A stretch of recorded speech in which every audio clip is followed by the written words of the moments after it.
Welcome to the Explainer! Today, we're diving into something pretty mind-blowing. It's a new technology called AtlasGS, and it's getting us closer than ever to something straight out of science fiction, making perfect digital copies of our world. So to really get why AtlasGS is such a game changer, we first have to understand this massive quest that researchers have been on for years, this mission to build entire digital worlds from scratch. I mean, just think about it. What if you could create a perfect one-to-one digital replica of your room, a building, or even an entire city? These things are called digital twins. And believe me, they are the foundation for a whole wave of next-gen tech. And this isn't just some fantasy. The goal is to create these incredibly detailed models, just like the one you're seeing here.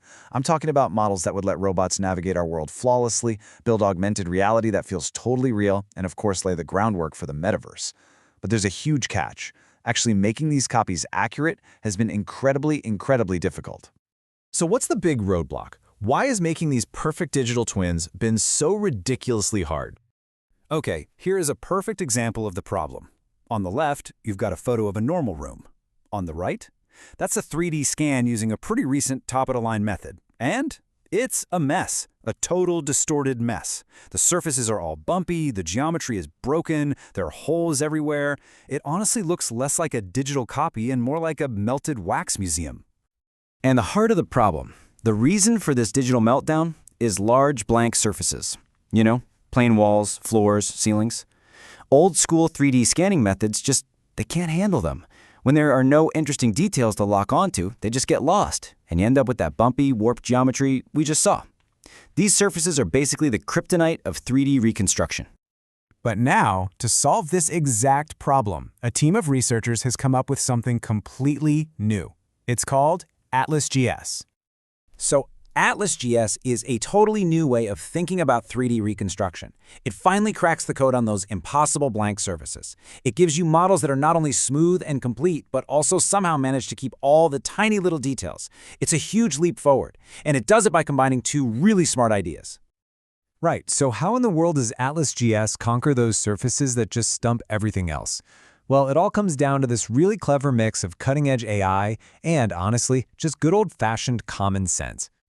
Let's break down its two secret weapons. First, there's a fancy term, implicit-structured Gaussians. Don't worry, we're just going to call them implicit teams. And the second is a simple guiding rule called the Antland World Assumption. Okay, let's start with those implicit teams. See, older methods looked at every single point in the 3D model like it was on its own, which is why you got that chaotic, bumpy mess. AtlasGS totally flips that. It makes the points work together in little local teams. This forces them to form smooth, continuous surfaces, kind of like how individual bricks have to work together to make a smooth wall. The second trick is even more brilliant because it's so simple. It's basically about teaching the AI some basic rules about how our world works. This Antland World Assumption is just a rule that tells the system, hey, in man-made places, there's usually one up-down direction because of gravity and a bunch of flat horizontal directions for things like floors and walls. It's common sense for us, but a revelation for an AI. And you can see exactly how it works here.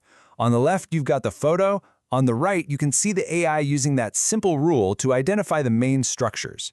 It figures out, okay, the floor is down here, the ceiling is up there, and the walls are standing straight. Once it understands that basic layout, it can intelligently fill in the blanks on those huge featureless surfaces, keeping them perfectly flat and smooth. So now for the best part, the results. Let's see what happens when you put it all together, because the difference is, well, it's truly night and day. And here we are, back in that same room from the beginning. On the left, that's the bumpy, broken mess from the previous method, and on the right, that's AtlasGS. Just look at how much cleaner the geometry is. The walls are smooth. The whole scene just makes sense. It's coherent. Now this gives us a sort of under-the-hood look at the surface quality. It's something called surface normals. Just think of the colors like a heat map for smoothness. See the chaotic, splotchy colors on the left? That means a rough, uneven surface. But the smooth, consistent colors from AtlasGS on the right, that's the visual proof of a much higher quality and accurate surface. And it's not a one-off. We see this same incredible improvement in all kinds of different scenes. Here's an office space. On the left, you've got floating furniture and bumpy walls from the old way. On the right, AtlasGS gives you a solid, smooth, and complete model. Look at that. The chairs and desks are actually on the floor where they belong. And of course, the numbers tell the exact same story. This chart shows a key accuracy score, and all you need to know is that higher is better. As you can see, AtlasGS, that bar on the far right, just blows the others out of the water. It hits a score of 87.35. This isn't just a small step up, it's a massive leap in accuracy.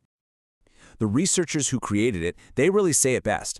They point out that their method gets the best of both worlds. It creates these beautifully smooth surfaces on big, plan areas, while also capturing all the tiny, complex details on other objects.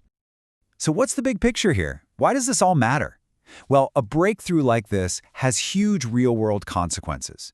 It means we're so much closer to creating truly realistic digital twins of our cities.